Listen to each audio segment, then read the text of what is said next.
आज ज़्यादा था कि काफ़ी लेट भी हो गए हम लोग पहुंचने में। हमने एस्टिमेट छोड़ा था 4 बजे हम जयपुर पहुंच जाएंगे। फाइनली हम अच्छा, वैसे क्या प्रावधान है इनका, क्या प्रावधान है? कई तो जैसे झंडे लेके जाते हैं नगर पे, अच्छा तो वहाँ से डंडे से निकाल लेते हैं। अच्छा डंडे से निकाल के बाबा को दिखा के अच्छा। घर ले जाके छत पे लगाया। जय श्री श्याम, जय श्री श्याम, जय श्री श्याम। जय श्री श्याम।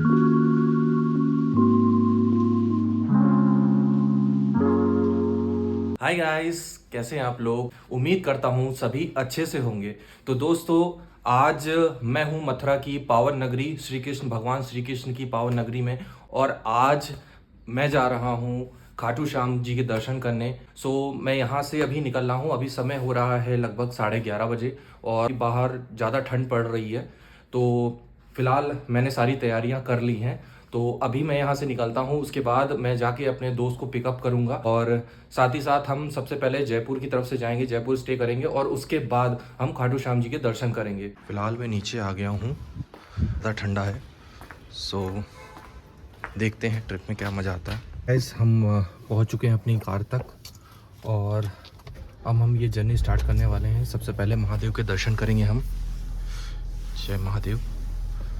और यहाँ से हम ट्रिप की शुरुआत कर रहे हैं और सबसे पहले मैं जा रहा हूँ अपने दोस्त को पिक करने और उसके बाद हम आगे का रास्ता आपको दिखाएंगे कैसा है।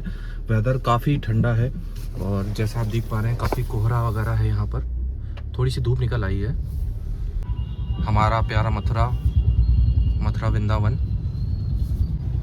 एक्चुअली हमारा प्लान था कल रात में निकलने का, लेकिन किसी कारणवश हम रात में निकल नहीं पाए, जिस वजह से मॉर्निंग में प्लान करते करते फाइनली अब लगभग 12 बज रहे हैं। बाकी ट्रिप में क्या क्या होता है वो आगे देखते हैं। अभी मैंने ऐसा कोई प्लान नहीं बनाया है। और दोस्तों, मैं बताना चाहूँगा कि अभी मेरे दोस्त का कॉल आया था। एक्चुअली वो इस ट्रिप में नहीं जा पा रहा है, तो उसकी कॉल आई थी मेरे पास। उसकी तबीयत थोड़ी ख़राब है, हालांकि उसकी तबीयत कल से ही ख़राब थी, लेकिन उसने मुझे वादा किया था कि वो ट्रिप में ज़रूर जाएगा। बट अनफॉर्चुनेटली वो हमारे साथ नहीं जा पा रहा। उसकी तबीयत थोड़ी ज़्यादा ही ख़राब है, बट कोई नहीं, हम ट्रिप को जारी रखेंगे। आज ये दिन बना है तो दर्शन के लिए तो हम ज़रूर चलेंगे और ट्रिप को कंटिन्यू रखेंगे और बिल्कुल आपको भी दर्शन हम कराएंगे खाटू श्याम जी के। तो गाइस, बबलू जी आ गए हमारे साथ, जो ट्रिप पे आगे चलेंगे हमारे साथ। और बबलू जी सर। राधे राधे। राधे राधे। तो ट्रिप पे कैसा लग रहा है आपको? फर्स्ट टाइम खाटू श्याम जी के दर्शन? आप तो पहले भी दर्शन कर चुके हैं खाटू श्याम जी के? सर, पहली बार जाना हो रहा है। पहली बार जाना हो रहा है। तो चलिए हम भी और आप दोनों मिलकर अब खाटू श्याम जी के दर्शन करते हैं। तो बोलिए खाटू श्याम महाराज की जय। तो दोस्तों, हम इसी रास्ते पे खाटू श्याम जी के दर्शन के लिए आगे बढ़ते हैं और उससे पहले हम पेट्रोल भरा लेते हैं अपनी गाड़ी में, क्योंकि रास्ता काफ़ी लंबा है और गाड़ी में पेट्रोल तो होना ही चाहिए। यही आगे पेट्रोल पंप। तो फिलहाल हम पेट्रोल पंप के पास पहुंच गए। फाइनली गाइस, हम लोग ने पेट्रोल भरा लिया है और अब हम आगे कंटिन्यू कर रहे हैं ट्रिप को। क्यों, काफ़ी एक्सीडेंट बड़ा हुआ? एक्सीडेंट काफी बड़ा एक्सीडेंट। तो यार सीट बेल्ट ज़रूर लगाएं। अगर टू व्हीलर चला रहे हैं तो हेलमेट ज़रूर पहनें, क्योंकि यहाँ कोई बड़ा एक्सीडेंट हो गया था। सुबह कोहरा ज़्यादा था, इस वजह से एक्सीडेंट का हुआ है। कोहरे की वजह से सर्दियों में प्रॉब्लम होती है। सो गाइस, आराम से चलें, धीमे चलें, जल्दबाजी बिल्कुल ना करें।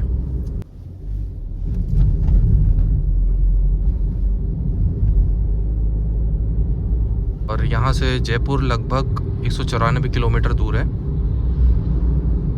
लोहागढ़ की सीमा प्रारंभ हो गई है। यहाँ से तक इस पर कोई भी राजा फतेह नहीं कर पाया।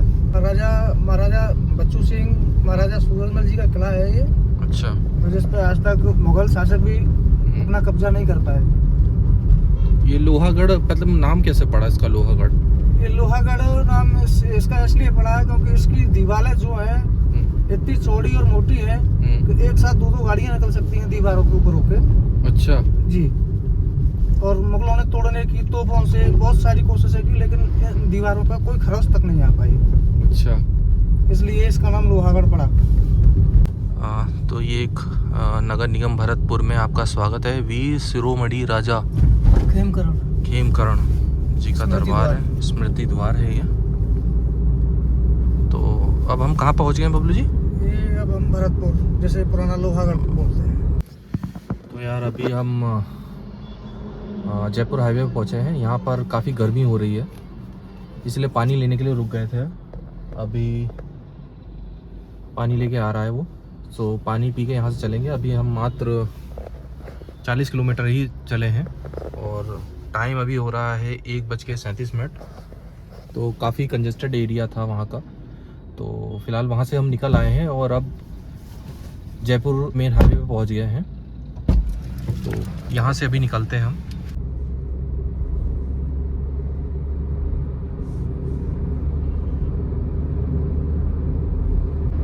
अब वो 100 किलोमीटर की आपने दूरी तय कर ली। अब यहाँ से आगे आपका स्टॉप कहाँ रहेगा जी? बस कोई अच्छा सा ढाबा ढूंढ रहा हूँ जहाँ पर हम रुक के थोड़ा बहुत चाय नाश्ता कर सकें।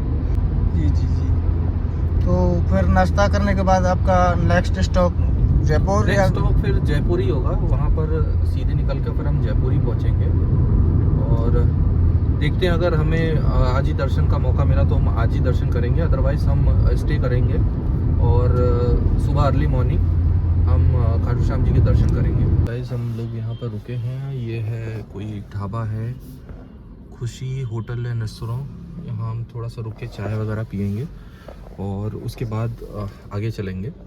ठीक है, तो बाहर निकलते हैं। रास्ते में हमें मिला था एक ढाबा, तो हमने सोचा कि चलो कुछ यहाँ पर अच्छा सा लग रहा था, थोड़ा गाँव सा फील आ रहा था, तो सोचा कि यहाँ रुक कर हम थोड़ा बहुत चाय वगैरह पीते हैं और फिर निकलते हैं।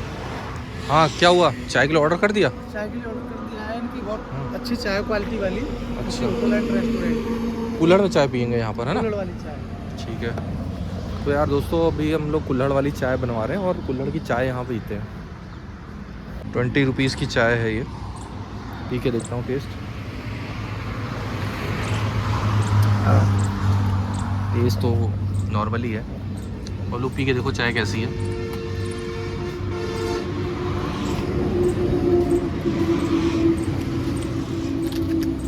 कैसी चाय लगी तुम्हें? ठीक है चाय। ठीक है, चलो गाइस फिर चाय पीते फिर आगे बढ़ते हैं। गाइस यहाँ के हर टोल का हाल ही ऐसा है। अभी तक हमने 3 या 4 टोल क्रॉस किए हों और कोई भी टोल ऐसा नहीं था जहाँ पर हमें ट्रैफिक ना मिला हो। पिछले 15 मिनट से हम यहाँ पे फंसे हुए हैं, निकल नहीं पाए हैं और टाइम भी लगभग 3:58 हो गया है और अभी तक हम जयपुर नहीं पहुँच पाए, जबकि एस्टिमेट टाइम हमारा था कि अब तक हम 4 बजे तक जयपुर पहुँच जाएंगे। बट शायद ये एम्बुलेंस है, हमें एम्बुलेंस को रास्ता देना चाहिए। तो अब थोड़ी लाइन चली हुई है, बाकी लगभग 15 मिनट से हम लोग यहाँ पे फंसे हुए हैं और पता नहीं कोई इशू है कि क्या है, टोल अभी तक हम पार नहीं कर पाए। यार हमें भी निकल जाने दो भाई, काफ़ी समय हो गया। चलो फाइनली गाइस टोल पार कर लिया। लगभग 15 मिनट लगा इसको एस्टिमेट निकलने में टोल को। देखते हैं आगे क्या है रास्ता। और ट्रैफिक इतना ज़्यादा था कि काफ़ी लेट भी हो गए हम लोग पहुँचने में। हमने एस्टिमेट छोड़ा था 4 बजे हम जयपुर पहुँच जाएंगे, लेकिन 4:03 हो रहा है और अभी भी 1 घंटा बाकी है पहुँचने में। तो काफ़ी जगह पे हमें ट्रैफिक मिला क्योंकि रास्ता थोड़ा सा क्लियर नहीं है यहाँ का। कुछ जगह पे, 2 जगह पे, जैसा कि मैंने आपको बताया पहले भी, 2 जगह हमें रोड काफ़ी सही मिली थी। याली रोड थोड़ी सही लग रही है, देखते हैं। बाकी जयपुर में एंटर होते हैं तो आपको व्यू दिखाते हैं। अभी तो ऐसा व्यू कोई है नहीं।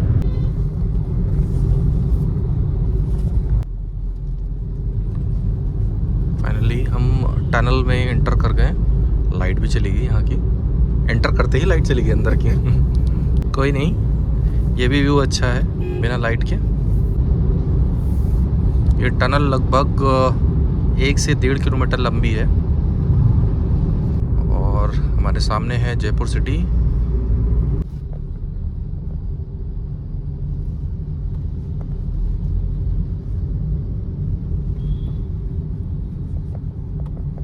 सो गाइस हम अभी तक पहुँचे नहीं हैं, बिकॉज़ पहले हमारा डिसीजन हो रहा था कि हम जयपुर स्टे करेंगे होटल में, बट जयपुर इंटर होते ही काफ़ी रश था। लगभग 5:30 बजे हम एंटर कर गए थे जयपुर, बट वहाँ काफ़ी ज़्यादा ट्रैफिक था। बिकॉज़ आप भी जानते हो फेस्टिवल है, तो लगभग हमें 2.5 से 3 घंटे हमें वहीं पर लग गए।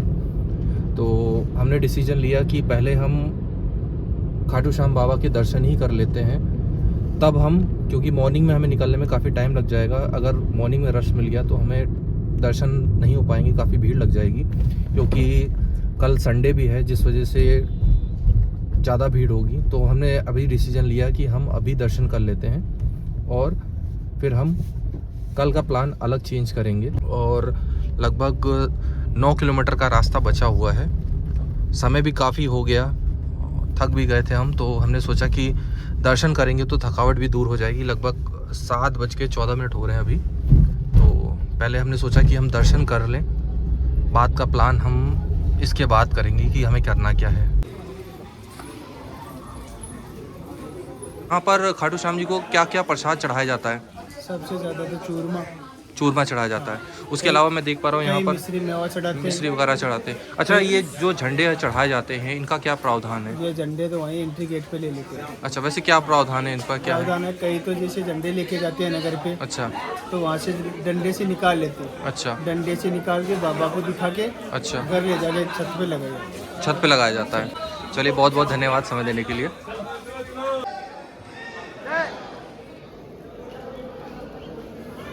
तो दोस्तों, फाइनली हम खाटू श्याम बाबा के दर्शन के लिए पहुंच चुके हैं। हमने प्रसाद वगैरह ले लिया है। जय श्री श्याम, जय श्री श्याम, जय श्री श्याम, जय श्री श्याम, जय श्री श्याम की जय, शीश के रानी की जय।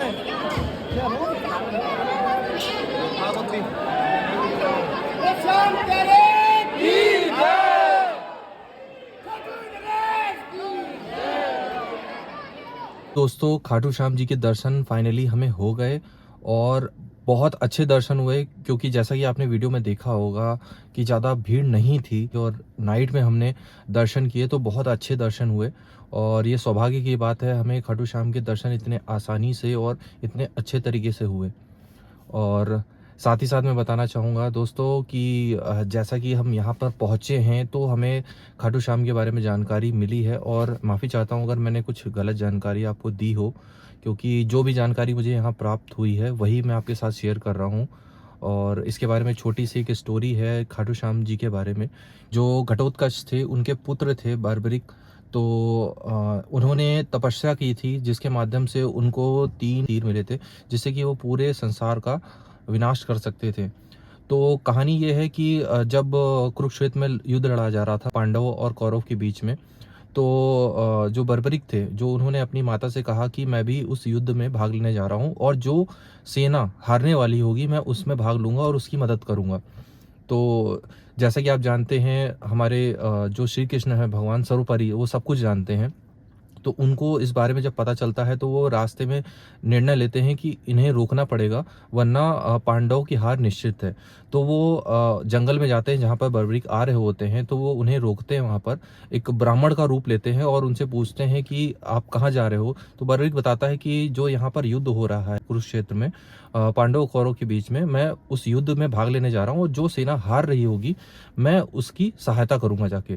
तो इस चीज़ पर श्री कृष्ण जी उनसे पूछते हैं, जो जिन्होंने ब्राह्मण की वेशभूषा ली रखी होती है, तो वो पूछते हैं कि इन 3 बाणों से तुम युद्ध कैसे जीत सकते हो, मुझे दिखाओ कि तुम में कितना सक्षम है। तो जो बर्बरिक होते हैं, वो अपने एक बाण को चलाते हैं, जहाँ पर वहाँ पर पेड़ होते हैं खूब ढेर सारे पीपल के, उन सभी पत्तों में छेद हो जाता है। कृष्ण जी समझ जाते हैं कि अगर इनको रोका नहीं गया तो ये पांडवों के लिए सही नहीं होगा। कृष्ण जी जो थे ब्राह्मण के रूप में, तो उन्होंने कहा कि मैं आपसे कुछ दान दक्षिणा के रूप में मांगना चाहता हूँ।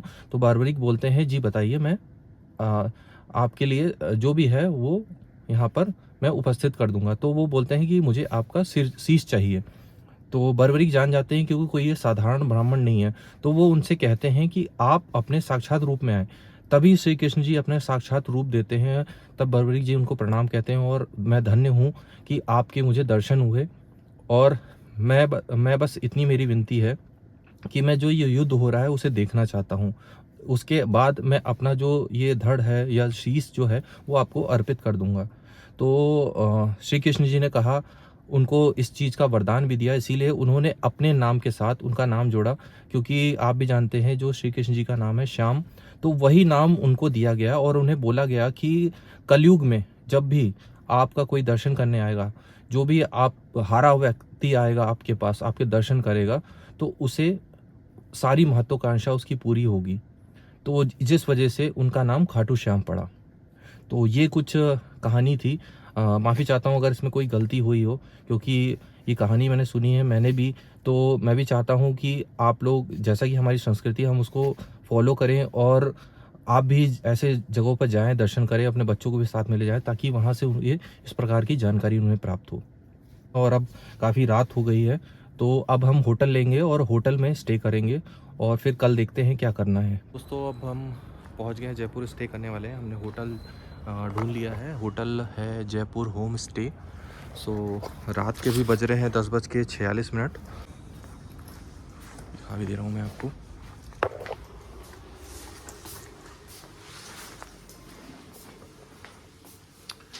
तो ग्राउंड फ्लोर पर ही हमारा होटल है। ये यहाँ वॉशरूम है, बेड है। बाकी आज काफ़ी थक गए हैं, तो आज स्टे यही करेंगे और कल देखते हैं फिर कल क्या करना है। कल का प्लान आपके साथ डिस्कस करेंगे।